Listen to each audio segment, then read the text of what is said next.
Everyone, आज की इस वीडियो में हम राष्ट्रीय आय एवं योग्यता आधारित छात्रवृत्ति परीक्षा में सेट स्कॉलस्टिक एप्टीट्यूड टेस्ट के अंतर्गत पूछे जाने वाले सामाजिक अध्ययन एसएसटी के 35 अभ्यास प्रश्नों को एक्सप्लेनेशन के साथ सॉल्व करेंगे। तो बने रहिए हमारी वीडियो के अंत तक। चैनल पर नए हैं वो चैनल को सब्सक्राइब करें, लाइक करें, अपने दोस्तों को शेयर करें, बेल आइकन को प्रेस करें जिससे हमारी आने वाली वीडियो का नोटिफिकेशन आपको मिल सके। तो चलिए शुरू करते हैं। राष्ट्रीय आय एवं योग्यता आधारित छात्रवृत्ति परीक्षा में पूछे जाने वाले 35 क्वेश्चंस का अभ्यास। तो पहला क्वेश्चन है, इसमें क्वेश्चन नंबर 126 है। देखते हैं, निम्नलिखित में से तंतवाद क्या है? निम्नलिखित में से तंतवाद्य क्या है? ऑप्शन ए भाषा, ऑप्शन सेकंड जंतर, ऑप्शन 3 इकतारा, ऑप्शन 4 भुंगी। तो इसका जो राइट ऑप्शन है वो इकतारा इसका राइट आंसर होगा। अगला क्वेश्चन देखते हैं 127। सम्राट अशोक के पिता कौन थे? तो सम्राट अशोक के पिता option 1 Bindusara, option 2 Chandragupta Maurya, option 3 यूसीम और ऑप्शन 4 कुणाल। तो ऑप्शन 1 इसका राइट आंसर है बिंदुसार। यहाँ पर मैं आपको ये बताना चाहूँगा इसका राइट ऑप्शन इकतारा है। और सबसे पहले ये बताऊँगा कि तंतवाद्य क्या होते हैं। तंतवाद्य भारतीय संगीत में उन यंत्रों को कहा जाता है जिसमें तार का प्रयोग हुआ हो।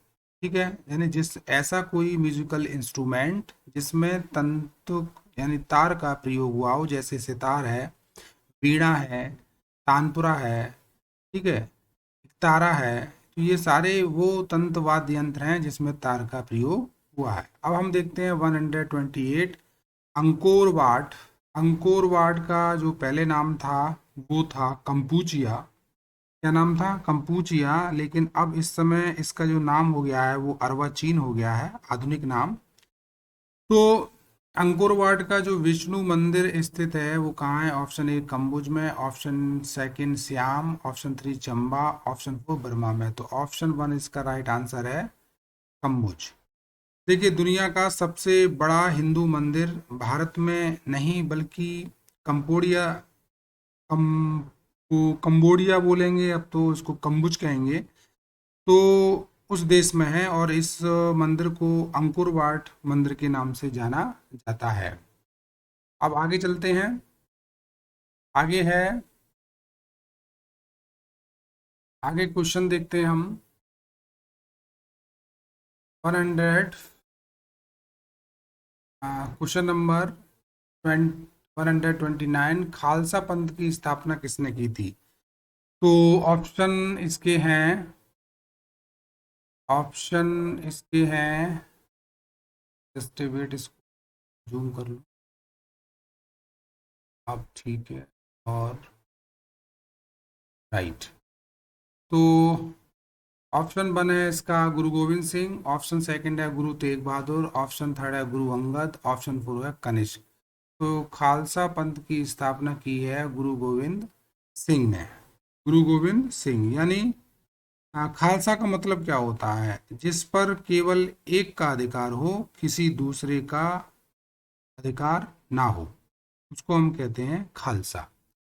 क्वेश्चन नंबर देखते हैं 134। आगरा जो शहर है वो आगरा शहर की स्थापना किसने की? तो ऑप्शन 1 है बहलोल लोधी, ऑप्शन सेकंड है अली खां, ऑप्शन 3 है सिकंदर लोधी, ऑप्शन 4 है अकबर। तो इसका राइट आंसर है बहलोल लोधी। ऑप्शन 1 इसका राइट आंसर होगा। आमतौर पर यह स्वीकार किया जाता है कि आगरा महाभारत के समय से एक प्राचीन शहर था और फिर दिल्ली सल्तनत के मुस्लिम शासक सुल्तान सिकंदर लोदी ने सन 1504 ईस्वी में इसकी स्थापना की थी। तो आप ये नोट कर लें। क्वेश्चन नंबर देखते हैं 131। बुलंद दरवाजा कहाँ स्थित है? ऑप्शन 1 मथुरा में, ऑप्शन सेकंड गुजरात में, ऑप्शन 3 फतेहपुर सीकरी में, ऑप्शन 4 है इसका दिल्ली में। तो बुलंद दरवाजा इसका ऑप्शन है फतेहपुर सीकरी। ऑप्शन 3 इसका राइट आंसर होगा। अब देखते हैं कि चांद बीबी कहाँ की शासिका थी। चांद बीबी कहाँ की शासिका थी? ऑप्शन वन गुजरात की, ऑप्शन सेकंड बंगाल की, ऑप्शन थर्ड अहमदनगर की, ऑप्शन फोर बिहार की। तो चांद बीबी एक भारतीय मुस्लिम शासिका और योद्धा थी, ठीक है, और वो ऑप्शन थ्री अहमदनगर की शासिका थी। आगे चलते हैं और क्वेश्चन देखते हैं हम। 133 133 में देखेंगे कैबिनेट मिशन भारत कब आया था। तो कैबिनेट मिशन ऑप्शन ए 1945 ईस्वी में, ऑप्शन सेकंड 1946 में, ऑप्शन थ्री 1947 में, और ऑप्शन फोर है 1948 में। तो इसका जो राइट आंसर है वो है 1946 में, सेकंड ऑप्शन इसका सही होगा। तो कैबिनेट मिशन दिल्ली आया था 24 मार्च 1946 को। इसका जो कार्य था वो भारत को शांतिपूर्ण सत्ता हस्तांतरण के लिए उपायों एवं संभावनाओं को तलाशना था। ठीक है, अब आगे बढ़ते हैं, क्वेश्चन नंबर लेते हैं 134। भारतीय क्रांति की माता मदर किसे कहते हैं? ऑप्शन ए एनी बेसेंट को, ऑप्शन टू सरोजिनी नायडू को, ऑप्शन थ्री इंदिरा गांधी को, ऑप्शन फोर मैडम भीकाजी कामा को। ऑप्शन फोर इसका राइट आंसर है, मैडम भीकाजी कामा को भारतीय क्रांति की माता कहते हैं। तो मैडम भीकाजी इनका पूरा नाम है। मैं भीकाजी रुस्तम कामा का जो जन्म हुआ था वो सन 1861 ईस्वी में एक धनी परिवार पारसी फैमिली में हुआ था। और ये जो है स्वाधीनता आंदोलन, ये स्वतंत्रता आंदोलन में शामिल हुई थी। और पेरिस से इन्होंने एक वंदे मातरम नाम का पत्र का संपादन किया था। तो ये थी इसकी अलग से एक्सप्लेनेशन। मैंने कहा था कि आपको मैं 35 क्वेश्चन का एक्सप्लेनेशन के साथ सॉल्व करूंगा।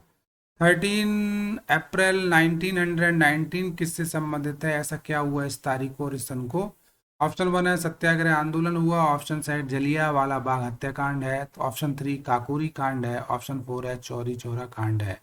तो ऑप्शन सेकंड इसका राइट आंसर है, जलियांवाला कांड हुआ था 13 अप्रैल 1919 को। हुआ क्या था? जलियांवाला बाग हत्याकांड भारतीय इतिहास में एक कलंकित घटना है। अमृतसर के जलियांवाला बाग में जब एक भीड़ थी जो कि शांतिपूर्ण तरीके से इकट्ठी हुई थी, बैसाखी का दिन था, उसमें महिला और बच्चे भी आए हुए थे, तो ब्रिटिश सरकार ने उन पर गोली चलवा दी जिससे अनेक निर्दोष और निहत्थे लोग मारे गए थे। तो ये घटना थी जलियांवाला हत्याकांड। और इस जलियांवाला बाग हत्याकांड से खिन्न होकर रविन्द्रनाथ टैगोर ने अंग्रेजों द्वारा दी गई उपाधि सर को वापस कर दिया था। तो ये भी एक क्वेश्चन आ जाता है। अगला देखते हैं 136। चंपारण सत्याग्रह में गांधी जी के साथ थे। ऑप्शन वन बाल Gangadhar Tilak, option second Subhash Chandra Bose, option four three है राजेंद्र प्रसाद, और ऑप्शन फोर है इनमें से कोई नहीं। तो ऑप्शन थ्री इसका राइट आंसर है, राजेंद्र प्रसाद सत्याग्रह चंपारण सत्याग्रह में गांधी जी के साथ थे। अब देखते हैं अगला क्वेश्चन 137। कांग्रेस की पहली महिला अध्यक्षता थी। Option one Kasturba Gandhi, option second Annie Besant, option three Sarojini Naidu, option four Aruna Asaf Ali. तो ऑप्शन सेकंड इसका राइट आंसर है एनी बेसेंट। एनी बेसेंट जो है 1917 में कलकत्ता में, जिसका अब नाम हो गया है कोलकाता में, आयोजित राष्ट्रीय कांग्रेस की पहली महिला अध्यक्ष बनी थी। ऑप्शन तो सेकंड इसका राइट आंसर है। अब देखते हैं क्वेश्चन नंबर 138। राष्ट्रीय ध्वज जो ट्राई कलर है उस संविधान सभा ने कब स्वीकार किया था? ऑप्शन वन है 26 जनवरी 1949 ईस्वी को, सेकंड ऑप्शन है 26 नवंबर 1949 को, ऑप्शन थर्ड है 15 अगस्त 1947 को, ऑप्शन फोर है 22 जुलाई 1947 को। तो इसका जो फोर्थ ऑप्शन है 24 जुलाई 1947 को, इसका राइट आंसर है 24 जुलाई 1947। अब नेक्स्ट क्वेश्चन देखते हैं 139 139। सरकार द्वारा दी जाने वाली आर्थिक सहायता को क्या कहते हैं? यानी सरकार जो इकोनॉमिकल हेल्प करती है तो उसको क्या कहते हैं? ऑप्शन वन अनुदान, ऑप्शन सेकंड अनुदान, ऑप्शन थ्री सहायता, ऑप्शन फोर इनमें से कोई नहीं। तो ऑप्शन सेकंड इसका राइट आंसर है, अनुदान इसका राइट ऑप्शन है। 140 देखते हैं, संविधान के अधिकार को किस संशोधन के द्वारा हटा दिया गया था? संविधान के अधिकार को किस संशोधन के द्वारा हटा दिया गया था? तो इसमें क्वेश्चन ये होना चाहिए, संविधान का अधिकार नहीं, संपत्ति का अधिकार। संपत्ति का अधिकार को किस संशोधन के द्वारा हटा दिया गया था? तो ऑप्शन वन इसका राइट आंसर है, 44वें संशोधन के द्वारा संपत्ति का अधिकार हटा दिया गया था। अब देखते हैं 141, नीति निर्देशक सिद्धांत या नियम क्या है? तो नीति निर्देशक सिद्धांत हैं, ऑप्शन वन वाद योग्य, ऑप्शन सेकंड है वाद योग्य नहीं, ऑप्शन थ्री है अंशतः वाद योग्य, इनमें से कोई नहीं। तो ऑप्शन सेकंड इसका राइट आंसर है, वाद योग्य नहीं। और नीति निर्देशक तत्व जो सिद्धांत हैं, इनका उद्देश्य क्या है? सामाजिक और आर्थिक परिस्थितियों का निर्माण करना है जिसके तहत नागरिक एक अच्छा जीवन व्यतीत कर सके। क्वेश्चन नंबर देखते हैं 144, भारतीय संविधान में उल्लिखित मूल कर्तव्य किस देश से लिया गया है? यानी भारतीय संविधान में जो मूल कर्तव्य हैं वो किस देश से लिए गए हैं? ऑप्शन वन रूस, option second Germany, option three France, option four चीन। राइट आंसर है ऑप्शन वन रसिया यानी रूस। भारतीय संविधान के मौलिक कर्तव्य को 42वें संविधान संशोधन 1976 द्वारा स्वर्ण सिंह समिति की अनुशंसा पर सोवियत संघ यानी रूस के संविधान से लिया गया है। क्वेश्चन देखते हैं 143, भारतीय जो सेना है उसका सर्वोच्च सबसे बड़ा जो कमांडर कौन होता है? ऑप्शन वन प्रधानमंत्री, ऑप्शन सेकंड राष्ट्रपति, option three admiral, option four general. तो हम जानते हैं कि भारतीय सेना का जो सर्वोच्च सेनापति होता है वो होता है एक मिनट, ये क्वेश्चन ऐसा है, भारतीय सेना का पूछा है, भारतीय सेना का जो सर्वोच्च सेनापति होता है, तो हमारी भारतीय जो सेना है वो प्रधानमंत्री, एडमिरल और जनरल और राष्ट्रपति। देखो तीनों सेनाओं का अगर पूछा जाता कि सर्वोच्च सेनापति होता है तो वो राष्ट्रपति होता, लेकिन यहाँ पर केवल अगर हम आर्मी की बात करें तो आर्मी क्वेश्चन ये ऐसा होना चाहिए, तीनों सेनाओं का सर्वोच्च सेनापति कौन होता है? तो राष्ट्रपति होता है, ये क्वेश्चन होना चाहिए। अगला देखते हैं 144, प्रथम लोकसभा अध्यक्ष थे, तो प्रथम लोकसभा अध्यक्ष थे, ऑप्शन थ्री इसका राइट आंसर है, जीवी मावलंकर। इस समय जो है लोकसभा अध्यक्ष हैं वो हैं ओम बिरला। भारत की सुरक्षा के लिए कितनी सेना है? तो भारत की सुरक्षा के लिए जो है 3 सेना है, थल सेना और वायुसेना और नौसेना। अगला क्वेश्चन देखते हैं हम 146, सशस्त्र सेना झंडा दिवस कब मनाया जाता है? सशस्त्र सेना झंडा दिवस 7 दिसंबर को मनाया जाता है। तो ऑप्शन सेकंड इसका राइट आंसर है। अगला क्वेश्चन है, संयुक्त राष्ट्र संघ की स्थापना कब हुई? संयुक्त राष्ट्र संघ का मतलब है यूनाइटेड नेशंस ऑर्गेनाइजेशन, जिसको हम कहते हैं यूएनओ। तो इसका ऑप्शन है 24 अक्टूबर 1946, तो यहाँ पर आप 45 कर लें, ये गलत छप गया है, अभी ऊपर भी थोड़ी गलती हुई है। सेकंड ऑप्शन है 5 सितंबर 1946, थर्ड ऑप्शन है 10 दिसंबर 1950 और फोर्थ ऑप्शन है 5 नवंबर 1948। तो इसका जो ऑप्शन वन इसका राइट आंसर है, 24 अक्टूबर 1945 को संयुक्त राष्ट्र संघ की स्थापना हुई। आगे देखते हैं क्वेश्चन नंबर 148, संयुक्त राष्ट्र संघ यानी यूएनओ का हेड ऑफिस मुख्यालय कहाँ पर है? ऑप्शन वन इसका राइट आंसर है, संयुक्त राज्य अमेरिका। संयुक्त राज्य अमेरिका में न्यूयॉर्क शहर में स्थित है संयुक्त राष्ट्र संघ का हेड ऑफिस। अगला क्वेश्चन है, निम्न में से सबसे ठंडा ग्रह कौन सा है? कौन सा प्लेनेट है जो सबसे ज़्यादा ठंडा है? तो इसका आंसर, इसका ऑप्शन थ्री इसका राइट आंसर है, वरुण, जिसको अंग्रेजी में हम कहते हैं नेपच्यून। और ये जो है सौरमंडल का तीसरा सबसे बड़ा ग्रह है नेपच्यून और सबसे ठंडा भी है। अगला क्वेश्चन देखते हैं 150। सुपरनोवा क्या है? सुपरनोवा ऑप्शन 3 इसका राइट आंसर है, विस्फोटी तारा है।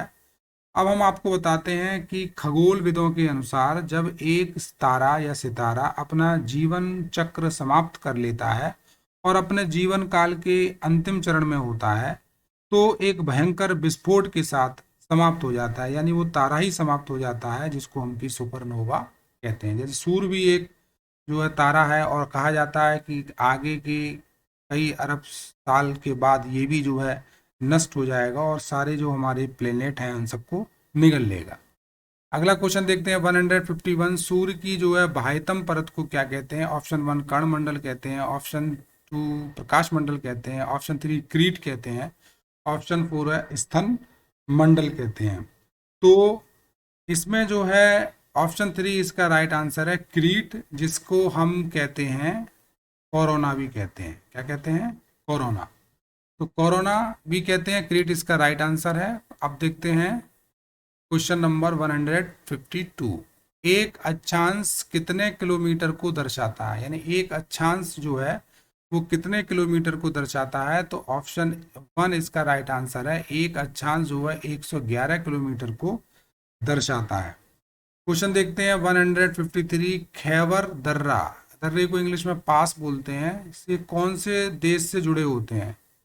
ओ सॉरी, खैबर दर्रा जो है वो कौन से देश से जुड़े हैं, ये होना चाहिए। खैबर दर्रा कौन से देश से जुड़ा हुआ है? तो इसका जो राइट आंसर है वो ऑप्शन 3 इसका राइट आंसर है, अफगानिस्तान और पाकिस्तान। अब है क्या, खैबर दर्रा क्या होता है? दर्रा एक प्राकृतिक रास्ता होता है जो पहाड़ों में एक जगह से दूसरी जगह जाने के लिए बना होता है, उसको हम पास कहते हैं या दर्रा कहते हैं। तो ये अफगानिस्तान और पाकिस्तान का में ये खैबर दर्रा है, और ये दर्रा जो है काबुल को पेशावर से जोड़ता है। काबुल जो कि अफगानिस्तान की राजधानी है उसको, और पाकिस्तान में एक शहर है पेशावर, इसको जोड़ता है।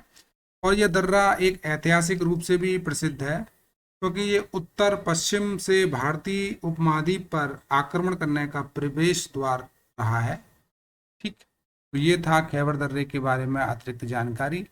154 क्वेश्चन देखते हैं। संसार का सबसे बड़ा डेल्टा कौन सा है? Very most important question. तो संसार का जो सबसे बड़ा डेल्टा है वो सुंदरवन है, और उस सुंदरवन डेल्टा का जो दूसरा नाम है वो बंगाल का डेल्टा भी कहते हैं। वो गंगा और ब्रह्मपुत्र का डेल्टा भी इसको कहा जाता है। तो ऑप्शन 1 इसका राइट आंसर है। क्वेश्चन नंबर देखते हैं 155। विश्व की सबसे अधिक खारी झील किसे कहते हैं? तो विश्व की जो सबसे खारी झील है, इसमें ऑप्शन दिया है तुर्की की वॉन झील, तो ये ऑप्शन इसमें ये गलत है। बाकी की जो झीलें हैं वो इंडिया की हैं, लेकिन विश्व की पूछी है। तो आप ये नोट कर लें, दुनिया की सबसे खारी झील अंटार्कटिका में स्थित डॉन हुआन, मैं यहाँ पर लिख दे रहा हूँ, डॉन हुआन, डॉन हुआन और झील, डॉन हुआन झील जो है वो विश्व की सबसे अधिक खारी झील है, डॉन हुआन झील। राइट, आपने लिख लिया होगा।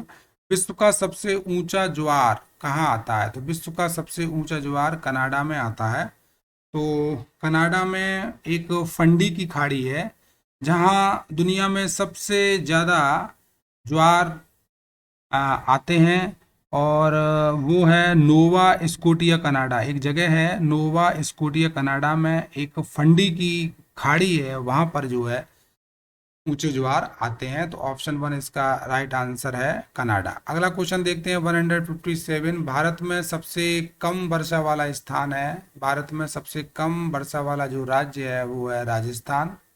ठीक, अगला क्वेश्चन है, विश्व में सबसे अधिक वर्षा वाला स्थान कौन सा है? तो विश्व में सबसे अधिक वर्षा वाला जो स्थान है विश्व में पूछा है, मुंबई ऑप्शन है, ऑप्शन सेकंड है आसनसोल है, ऑप्शन 3 मासिन राम है, और ऑप्शन 4 है बाराबंकी। तो भारत में भी सबसे ज़्यादा वर्षा वाला स्थान मासिन राम है। अब ये पूछा है विश्व में, यहाँ थोड़ा सा कंफ्यूजन हो सकता है, लेकिन भारत में सबसे अधिक वर्षा वाला स्थान तो मौसिनराम है। अगला क्वेश्चन है 159, एमू पक्षी एक प्रकार का, जैसे आपने शुतुरमुर्ग देखा है, उस वो सबसे बड़ा पक्षी है, और दूसरे नंबर का वर्ल्ड में जो पक्षी है वो एमू पक्षी है। तो ये पाया कहाँ जाता है? तो ऑप्शन 1 इसका राइट आंसर है, सवाना घास भूमियों में ये पाया जाता है। अब ये सवाना जो घास के मैदान क्या हैं, ये जो है उष्ण कटिबंधीय घास के मैदानों को आमतौर पर सवाना कहा जाता है। तो ये जो कहाँ पाए जाते हैं? पूर्वी अफ्रीका में पाए जाते हैं, दक्षिण अमेरिका में पाए जाते हैं, भारत में भी हैं और ऑस्ट्रेलिया में भी है। तो ये एमी पक्षी जो है एक विशालकाय पक्षी है, और ये ऑस्ट्रेलिया का जो है नेशनल पक्षी भी है, यानी राष्ट्रीय पक्षी है ऑस्ट्रेलिया का। जैसे हमारे भारत का जो राष्ट्रीय पक्षी है वो मोर है। और विश्व का जो सबसे बड़ा पक्षी है, आ, सबसे बड़ा जो पक्षी है शुतुरमुर्ग, उसके बाद ये दूसरे नंबर का आता है एमू। याद रखेंगे। अब आप लास्ट क्वेश्चन देखते हैं हम 160, अंकलेश्वर और कलोल ये दो तेल के क्षेत्र हैं, वो कहाँ पर हैं? तो ऑप्शन 3 इसका राइट आंसर है, गुजरात राज्य में है। अंकलेश्वर जो है गुजरात के भरूच डिस्ट्रिक्ट में स्थित है। कौन सा डिस्ट्रिक्ट? भरूच। और जो कलोल है वो अहमदाबाद में स्थित है। तो गाइस ये थे 35 सामाजिक अध्ययन के राष्ट्रीय आय एवं योग्यता आधारित छात्रवृत्ति परीक्षा के अभ्यास के तहत। तो मिलते हैं अब नेक्स्ट वीडियो में। Thank you very much.